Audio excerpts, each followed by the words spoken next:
अब यहाँ पे है क्वेश्चन नंबर 6। क्या कह रहा है? निम्नलिखित बिंदुओं द्वारा बनने वाले चतुर्भुज का प्रकार यदि कोई है तो बताइए तथा अपने उत्तर का कारण भी दीजिए।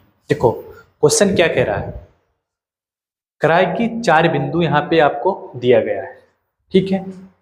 कह रहा है क्या इन बिंदुओं से कोई चतुर्भुज बनेगा, ठीक है।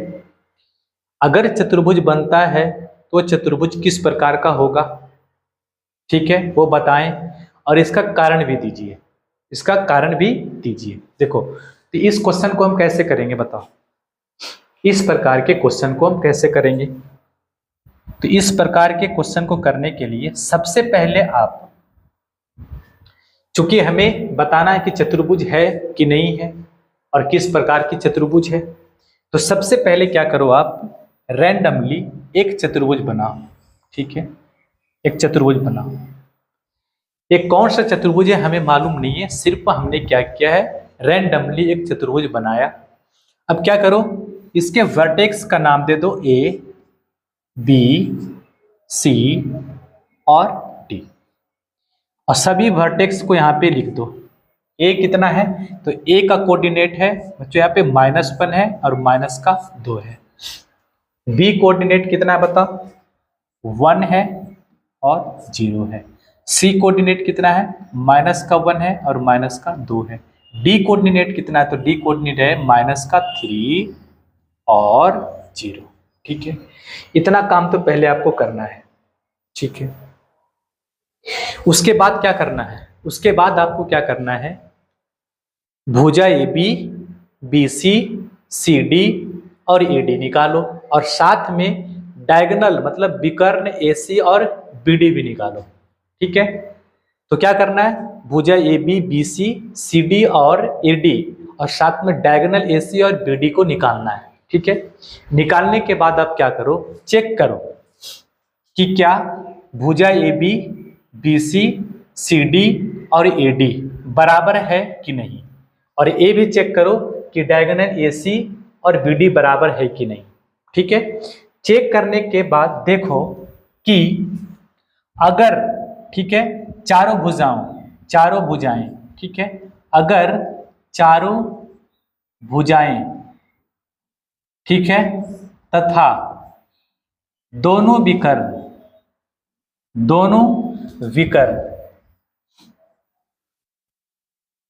बराबर हो, ठीक है, बराबर हो, तो ये चतुर्भुज जो होगा ये क्या होगा, वर्ग कहलाएगा। ये चतुर्भुज क्या कहलाएगा, वर्ग कहलाएगा। वर्ग कब कहलाएगा, जब चारों भुजाएं तथा दोनों विकर्ण बराबर हो तो चतुर्भुज क्या कहलाएंगी, वर्ग कहलाएगी। पहला पॉइंट आपको ध्यान रखना है। दूसरी पॉइंट में क्या ध्यान रखना है आपको कि यदि चारों भुजाएं बराबर हो, चारों भुजाएं बराबर हो, ठीक है, बराबर हो तथा विकर्ण अलग अलग हो, ठीक है, विकर्ण अलग अलग हो, विकर्ण क्या है, अलग अलग हो। चारों भुजाओं बराबर है और विकर्ण अगर अलग अलग है तो चतुर्भुज कहलाएंगे सम चतुर्भुज। सम चतुर्भुज क्या कहलाएंगी, सम चतुर्भुज कहलाएंगे, ठीक है। तीसरा पॉइंट आपको क्या रखना है, ठीक है, यदि आमने सामने की भुजा, ठीक है, आमने सामने की भुजा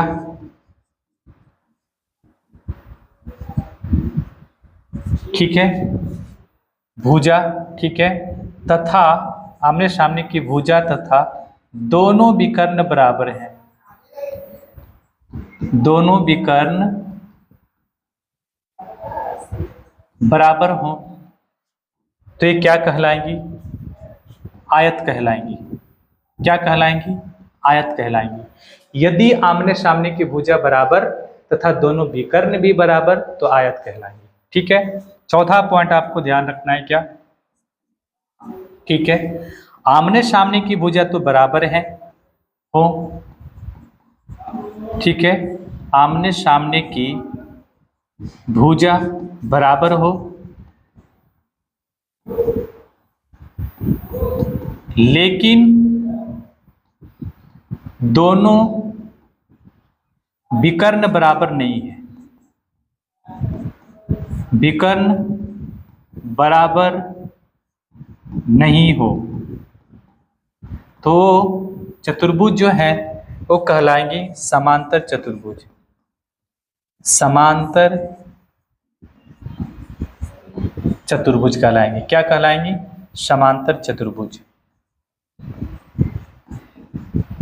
ठीक है, पांचवा पॉइंट याद रखना है आपको, ठीक है, कि अगर चारों भुजाएं अलग अलग हो, चारों भुजाएं, ठीक है, अलग अलग हो, अलग अलग हो, ठीक है, तो वो एक स्पेशल प्रकार का चतुर्भुज नहीं बनेगा। चतुर्भुज बनेगा, ठीक है, बनेगा एक कन्फर्म नहीं कर सकते, बन सकता है और नहीं भी बन सकता है। अगर बनेगा भी चतुर्भुज तो स्पेशल टाइप का नहीं होगा, ठीक है, एक रैंडमली चतुर्भुज होगा। और नहीं भी बन सकता है, ठीक है, बन भी सकता है और नहीं भी बन सकता है अगर चारों भुजाएं अलग अलग है तो। अगर कब नहीं बनेगा, किस केस में नहीं बनेगा, तो आपको चेक करना है, डायग्राम बनाना है और ग्राफ खींच के चेक कर लेना है। अगर चार भुजाओं में से कोई तीन भुजाएं एक सीधी रेखा में है, मतलब संरेखी हैं, संरेखी हो तो चतुर्भुज नहीं बनाएगी, चतुर्भुज नहीं बनाएगी। या फिर चारों के चारों भुजाएं संरेखी हो सकती है, तब पर भी चतुर्भुज नहीं बनाएगी। तो अगर चारों भुजाएं अलग अलग हो तो चतुर्भुज बनेगा भी और नहीं भी बन सकता है, ठीक है। अगर बनेगा तो कोई स्पेशल प्रकार का चतुर्भुज नहीं होगा, ठीक है, नहीं भी बन सकता है। तो कब नहीं बनेगा? जब चार भुजाओं में से कोई तीन बिंदु संरेखी हो तब चतुर्भुज नहीं बनेगा, या चारों में से चारों बिंदु संरेखी है तब पर भी चतुर्भुज नहीं बनेगा, ठीक है। तो अब क्या करेंगे हम, बता, ठीक है, भुजा ए बी सी डी, ठीक है, और बी सी और ए डी निकालेंगे और साथ में विकर्ण निकालेंगे ए सी और बी डी, और चेक करेंगे कि बराबर है कि नहीं। तो चलो चेक करते हैं।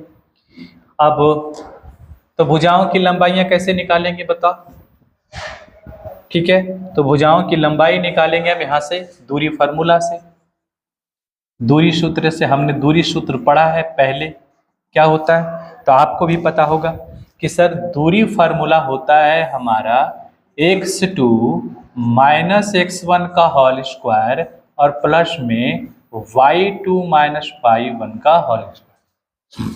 बताओ, क्लियर? x2 माइनस x1 का होल स्क्वायर प्लस में y2 माइनस y1 का होल स्क्वायर, ठीक है। तो इस सूत्र का प्रयोग करेंगे और भुजाओं की लंबाइयां हम ज्ञात करेंगे। तो सबसे पहले हम ज्ञात करेंगे भुजा ए बी की लंबाई। तो भुजा A B is equal to under root, क्या होगा बच्चों, under root x2 minus x1। हम क्या करेंगे, भुजा ए बी ले रहे हैं तो b को मान लेंगे x2 y2 और a को मान लेंगे x1 और y1। तो फॉर्मूला होगा x2 का वैल्यू कितना है 1, ठीक है, 1 माइनस x1, तो x1 किसको माने, a कोऑर्डिनेट को, कितना होगा -1, तो -1 का क्या करेंगे होल स्क्वायर, ठीक है, प्लस का साइन है तो प्लस का साइन दिए, y2 माइनस y1, तो y2 कितना बताओ -2, तो -2 रखें यहाँ पे। साइन किसका है बीच में, माइनस का, तो माइनस का साइन लगाएं। और क्या है y1, तो y1 कितना है बच्चों यहाँ पे 0 है, और दोनों को क्या करो होल स्क्वायर कर दो, ठीक है। तो क्या आएगा बताओ, यहाँ से माइनस माइनस प्लस, मतलब 1 + 1 क्या होगा 2 होगा, और 2 का स्क्वायर करेंगे तो कितना हो जाएगा 4 प्लस, ठीक है, -2 का स्क्वायर करेंगे कितना होगा 4, 4 + 4 का अंडर रूट करेंगे कितना होगा √8 आएगा। कितना आया बताओ √8। तो ए बी का वैल्यू निकल के आया √8। अब क्या करेंगे, दूरी फार्मूला से बी सी का वैल्यू निकालेंगे। तो बी सी बराबर भी कितना होगा बताओ, बी सी बराबर भी हो जाएगा आपका, ठीक है, under root x2 minus x1। हम क्या करेंगे, इसको मान लेते हैं x2 y2, इसको मानेंगे x1 और y1। तो फार्मूला क्या होता है x2 1 माइनस माइनस का 1 का होल स्क्वायर प्लस में बाई 2, तो बाई 2 0 है, 0 माइनस 2 का होल स्क्वायर कितना हो जाएगा बताओ। यहाँ से माइनस माइनस प्लस, 1 प्लस 1 कितना होगा 2, 2 का स्क्वायर कितना आया 4, प्लस माइनस 2 का स्क्वायर करेगा तो प्लस का 4 आएगा, और 4 प्लस 4 कितना होता है 8, अंडर रूट 8 आया। ठीक है, तो BC का वैल्यू भी निकालें। अब क्या निकालेंगे, तो अब निकालेंगे हम CD निकालें। तो CD बराबर क्या हो जाएगा बताओ, CD बराबर निकालो। तो CD बराबर हो जाएगा आपका, CD बराबर हो जाएगा अंडर रूट CD। क्या करेंगे, C और D में C को मानते हैं x2/2 x1/1, तो क्या होगा माइनस का 1 और इंटू माइनस का 3 और इंटू क्या होगा whole square plus y2 minus y1 का होल स्क्वायर। तो y2 कितना है बताओ, y2 यहाँ पे -2 है, 2 माइनस 0 का होल स्क्वायर। ठीक है, कितना आ जाएगा बताओ, माइनस माइनस प्लस। ठीक है, प्लस का 3 और माइनस का 1 कितना होगा 2, 2 का स्क्वायर करेगा तो 4, प्लस 2 का स्क्वायर करेगा तो 4, 4 प्लस 4 अंडर रूट 4 प्लस 4 क्या हुआ अंडर रूट 8 आया। क्या आया बताओ, अंडर रूट 8, तो अंडर रूट 8 लिखा। तो CD का वैल्यू भी निकल गया। अब क्या करेंगे बताओ, AD का वैल्यू निकालेंगे। तो AD बराबर निकालो, AD बराबर क्या होगा बताओ, AD is equal to under root, वही फार्मूला लगाएंगे फिर x2 माइनस x1। ठीक है, तो AD में निकालेंगे तो इसको क्या मान लेते हैं x2/2 x1/1, तो कितना हो जाएगा बताओ -3, और फार्मूला में साइन है माइनस का तो -1, और कितना हो जाएगा -1 का whole square plus y2 minus y1। तो y2 कितना माने बताओ, y2 मान लिए 0 और माइनस का -2 होल स्क्वायर लिखो यहाँ पे। तो माइनस माइनस प्लस, -3 + 1 कितना होगा 2 का स्क्वायर कितना होगा 4, प्लस -2 माइनस माइनस प्लस 2 का स्क्वायर करेगा तो 4, अंडर रूट 4 + 4 कितना होगा अंडर रूट 8 आ गया। तो AD का वैल्यू भी निकल गया। ठीक है, तो AB बराबर 8, BC बराबर √8, AB बराबर √8 है, और BC बराबर भी √8 है, CD बराबर भी √8 है, और AD बराबर √8 है। ठीक है, अब क्या करेंगे, चारों भुजाओं की लंबाइयां ज्ञात कर लिए। अब क्या लिखेंगे यहाँ पे, अब लिखेंगे हम विकर्ण। क्या लिखेंगे यहाँ पे विकर्ण। अब विकर्ण लिख के पहले विकर्ण AB की लंबाई ज्ञात करेंगे, AB है या AC है, तो AC है। ठीक है, विकर्ण AC की लंबाइयां ज्ञात करेंगे, AC। ठीक है, ज्ञात कर लो AC। तो C को मान लेते हैं x2/2 और A को मान लेते हैं x1/1, तो कितना होगा x2 माइनस x1, x2 कितना है -1, तो -1 का। ठीक है, माइनस में x1, तो x1 कितना है यहाँ पे -1 है। ठीक है, का क्या करेंगे होल स्क्वायर। ठीक है, प्लस y2 माइनस y1, तो y2 कितना है बताओ, y2 हो जाएगा यहाँ पे। ठीक है, y2 है यहाँ पे 2। ठीक है, और माइनस का कितना हो जाएगा बताओ, माइनस का 2 कितना हो जाएगा इसका होल स्क्वायर। देखो यहाँ से क्या आ जाएगा बताओ, माइनस माइनस प्लस, 1 में से 1 गया 0, और 0 प्लस माइनस माइनस प्लस मतलब 2 2 4, 4 का स्क्वायर करेगा कितना आएगा 16। तो 0 + 16 का मतलब क्या होता है 16, 16 का वर्गमूल कितना होता है 4। तो AC का वैल्यू कितना आया बताओ, AC का वैल्यू आया 4। अब विकर्ण BD का वैल्यू निकालो। तो विकर्ण BD बराबर निकालो, BD बराबर निकालेगा अंडर। ठीक है, तो BD में क्या करते हैं, इसको मान लेते हैं x2 y2, इसको मानते हैं x1 और y1। तो फार्मूला से क्या होगा x2 कितना है 1 माइनस। ठीक है, और x1 कितना है -3, तो -3 का होल स्क्वायर। ठीक है, प्लस y2, तो y2 कितना है 0, और y1 भी 0, 0 माइनस 0 का होल स्क्वायर। ठीक है, तो कितना होगा माइनस माइनस प्लस, 3 1 4, 4 का स्क्वायर करेगा तो 16, और प्लस 0, तो कितना आ जाएगा बताओ 4। क्योंकि 0 + 16 16, 16 का वर्गमूल कितना होगा 4। तो AC बराबर 4 और BD बराबर भी 4। ठीक है, अब हम क्या देख रहे हैं बताओ, क्या देख रहे हैं कि AB बराबर √8, BC बराबर √8, CD बराबर √8 और AD बराबर √8। तो हम क्या देख रहे हैं कि चारों भुजाओं की लंबाइयां बराबर है, चारों भुजाओं की लंबाइयां बराबर है, और साथ में विकर्ण AC और विकर्ण BD का मान भी क्या बराबर है, दोनों की वैल्यू 4 है, इसका मतलब दोनों बराबर है।